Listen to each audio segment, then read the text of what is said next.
നിങ്ങളുടെ ഇഷ്ട പരമ്പരകൾ എക്സ്ക്ലൂസീവായി സൺ നെക്സ്റ്റ് ആപ്പിലൂടെ തികച്ചും ഫ്രീ ആയി ഇപ്പോഴേ ആപ്പ് ഡൗൺലോഡ് ചെയ്യൂ. അതെയോ? അക്ഷര മാഡം പൊന്നുമണിയും കൂടെ അല്ലേ പോയത്? ആ, എന്നെ വിളിച്ച് പൊന്നുമണി പറഞ്ഞിരുന്നു പോകുന്ന കാര്യം. അപ്പൊ കുഞ്ഞില്ലാത്തത് കേസിനെ ബാധിക്കത്തില്ലെന്നുള്ളത് ഉറപ്പാണല്ലോ അല്ലേ? ഓ, അത് നന്നായി. ഇവിടുത്തെ മണ്ടം കരുതിയിരിക്കുന്നതേ കുട്ടിയില്ലാത്തതുകൊണ്ട് കേസ് തള്ളിപ്പോകുന്ന. ശരി സിദ്ധു, ഞാൻ വിളിച്ചോളാം. ഇപ്പൊ നിത്യകുട്ടിക്ക് മനസ്സിലായില്ലേ ദൈവം ഉണ്ടെന്ന്? ഞാൻ നേരത്തെ പറഞ്ഞിട്ടില്ലേ എന്റെ ശരത്തേട്ടന്റെ ഭാഗത്തെ ദൈവം നിൽക്കൂന്ന്.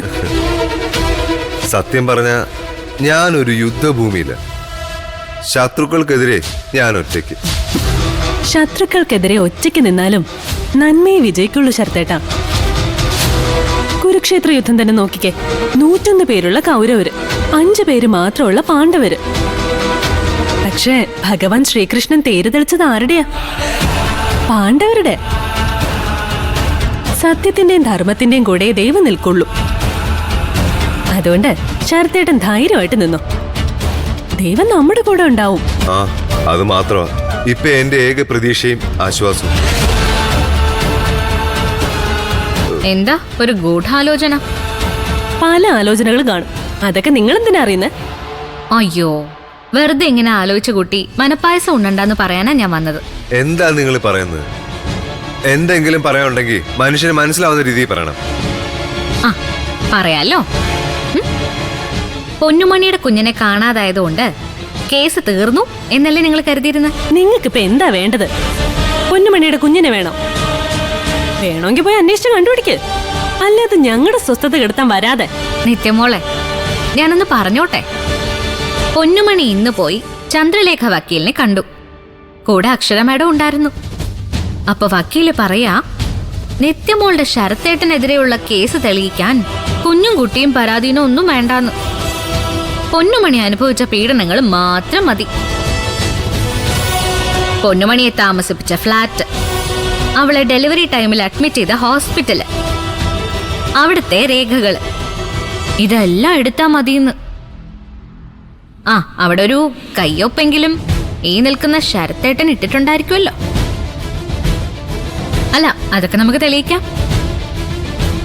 പിന്നെ SSLC ബുക്കിൽ പോലും കള്ളൊപ്പിടുന്ന ശരത്തിന്റെ ഒപ്പിലൊന്നും എനിക്ക് വിശ്വാസമൊന്നുമില്ല. പക്ഷേ നിന്നെ കോടതിയിലെ കൂട്ടിൽ നിർത്തി ജഡ്ജിക്ക് സ്റ്റീം ബാത്ത് നടത്താൻ ഇത്രയൊക്കെ മതി. അതുകൊണ്ട് ഏട്ടനും മോളും ഒരുപാട് ആശ്വസിക്കണ്ടെന്ന് പറയാനാ ഏട്ടത്തി ഇപ്പൊ ഇങ്ങോട്ട് വന്നത്. അപ്പൊ പിന്നെ ശരി, പോട്ടെ.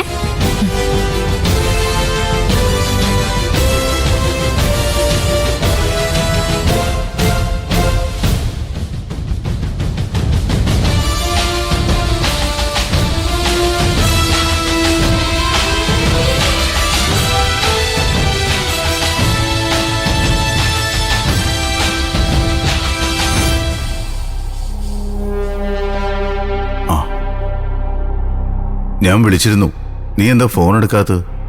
ഞാനിത്തിരി ടെൻഷനായി പോയി. വക്കീലിന് അത്യാവശ്യം നല്ല തിരക്കായിരുന്നു. എവിടേക്കായിരുന്നു നിന്റെ യാത്ര? അല്ല, എന്നോട് പറയാൻ പറ്റുന്നതാണെങ്കിൽ പറഞ്ഞാൽ മതി. എന്റെ യാത്രകളൊന്നും രഹസ്യ സ്വഭാവം ഉള്ളതല്ല. ഞാനൊരു വക്കീലിനെ കാണാൻ വേണ്ടി പോയതാ. ഓ, ഡാഡിക്കെതിരെ എന്തെങ്കിലും ഹർജി ഫയൽ ചെയ്യാനോ? ഇപ്പൊ പോയത് അതിനല്ല. പക്ഷെ സമയമാവുമ്പോ വേണ്ടി വന്ന അതും ചെയ്യും. അക്ഷര, ഡാഡിയുടെ നിഷ്കളങ്കമായൊരു സംശയത്തിന് നിഷ്കളങ്കമായൊരു മറുപടി ഞാൻ പറഞ്ഞതേ ഉള്ളൂ. ഇനി ഡാഡിയുടെ ചോദ്യത്തിന് കൃത്യമായ മറുപടി ഞാൻ പറയാം. ഞാൻ പൊന്നുമണിക്ക് കൂട്ടുപോയതാ ഒരു ലേഡി അഡ്വക്കേറ്റിനെ കാണാൻ. അതെന്തിനാ?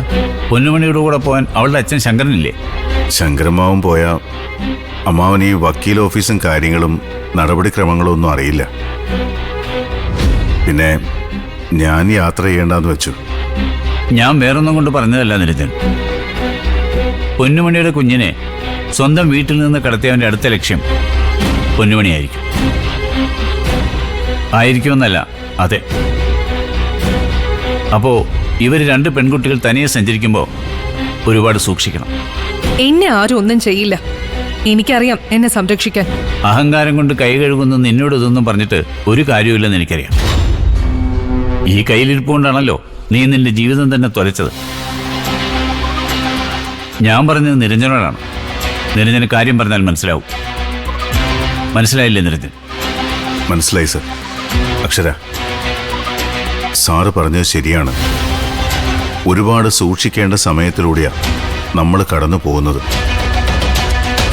ഒരുപാട് ഉയരത്തിൽ ഉയർത്തിക്കെട്ടിയിരിക്കുന്ന ഒരൊറ്റച്ചരടിലൂടെ നടക്കുന്ന ട്രിപ്പീസ് കളിക്കാരൻ്റെ ശ്രദ്ധയോടെ. കാരണം താഴെ വായ പിളർന്നു നിൽക്കുന്ന ചീങ്കണ്ണികളാ. പറഞ്ഞിട്ട് കാര്യമില്ല നിരഞ്ജൻ. അതൊന്നും ഇവളുടെ തലയിൽ കയറില്ല. ഇവൾക്കിപ്പോൾ ഈ ലോകത്ത് ഒരേ ഒരു ശത്രുവേ ഉള്ളൂ. അത് ഈ ഞാനാ. ഏയ്, അങ്ങനെയൊന്നുമില്ല സർ. എന്തെങ്കിലും ആവട്ടെ.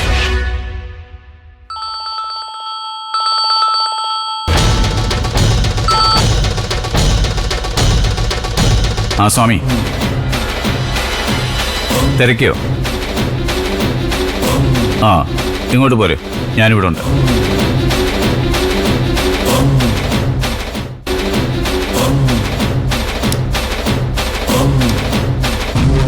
ആ, എന്നിട്ട് ചന്ദ്രലേഖ വക്കീല് എന്തു പറഞ്ഞു? വക്കീല് നല്ല കോൺഫിഡൻസിലാ. കുഞ്ഞിനെ കാണാതായത് കേസിനെ ബാധിക്കൊന്നും ഇല്ലാന്ന് പറഞ്ഞു. കുഞ്ഞുണ്ടായിരുന്നല്ലോ. കുഞ്ഞിനെ കാണാതായത് പുതിയൊരു കേസായി രജിസ്റ്റർ ചെയ്തിട്ടുമുണ്ട്. അതും കൂടെ അറ്റാച്ച് ചെയ്ത് ശരത്തിനെതിരെ മൂവിയാന്നാ പറഞ്ഞിരിക്കുന്നത്. ആ, സിദ്ധു വിളിച്ചിരുന്നു. എന്താ? എന്താന്ന് പറഞ്ഞില്ല, ഇങ്ങോട്ട് വരുന്നുണ്ടെന്ന് മാത്രം പറഞ്ഞു. ചെക്കിന്റെ പ്രശ്നം വല്ലതുമാണോ? അറിയില്ല അക്ഷര. ഇപ്പൊ വീട്ടിൽ നിന്ന് ഇറങ്ങുമെന്ന് പറഞ്ഞു. എന്തായാലും വരട്ടെ. എന്ത് കാര്യമാണെങ്കിലും സംസാരിച്ചല്ലേ പറ്റൂ.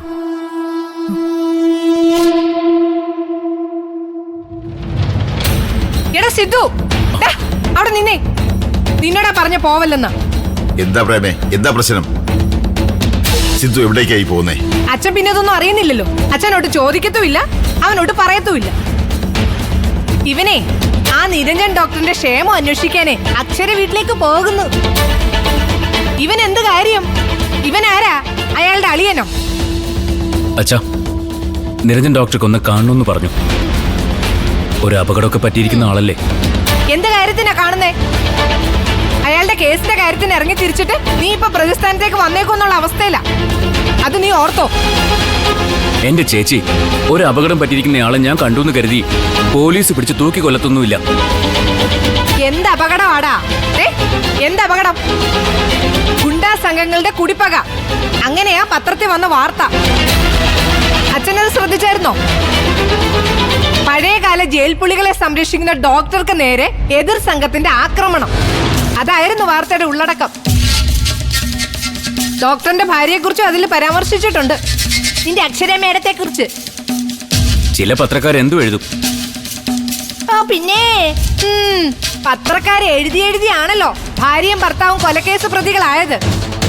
സിദ്ധു, നീ ആ ഡോക്ടർ നിരഞ്ജനെ കാണുന്നതിലൊന്നും ഞാൻ തെറ്റു പറയില്ല. നീ വക്കീലായിരിക്കാം, പക്ഷേ ഞാനൊരു പട്ടാളക്കാരനാ.